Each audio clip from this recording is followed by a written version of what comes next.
कितने राज्यों के चीफ मिनिस्टर हैं, कितने रियासतों के चीफ सेक्रेटरीज हैं, डीजीपीज हैं, कितने मिनिस्टर्स हैं, कितने आईएएस हैं, कितने आईपीएस हैं।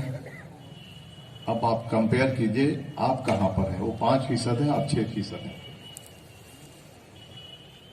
यह क्यों हुआ है?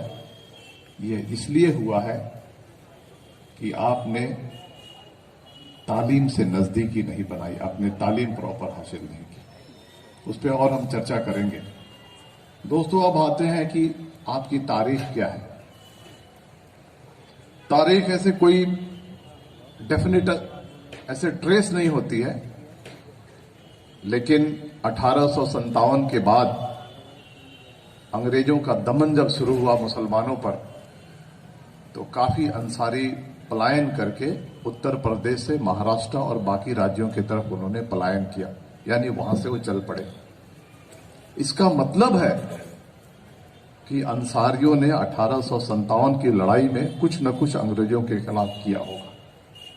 यह आपकी एक कंट्रीब्यूशन है, यह आपकी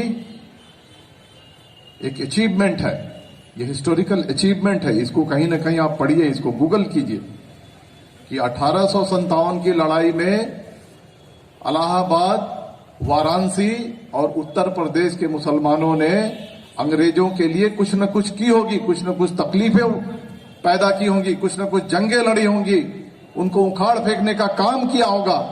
तब जाकर के उनका दमन शुरू हुआ और अंसारी वहां से पलायन करने लगे। जब वो पलायन किए तो गया, रांची, बिहार के तरफ भी गए, इधर महाराष्ट्र के तरफ आए।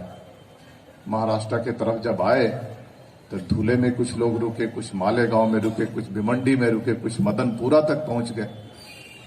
उस रूट से अगर हम देखें नेशनल हाईवे नंबर 7 पे, कुछ जबलपुर में रुके, कुछ कामठी में रुके, कुछ उससे भी दूर चले गए।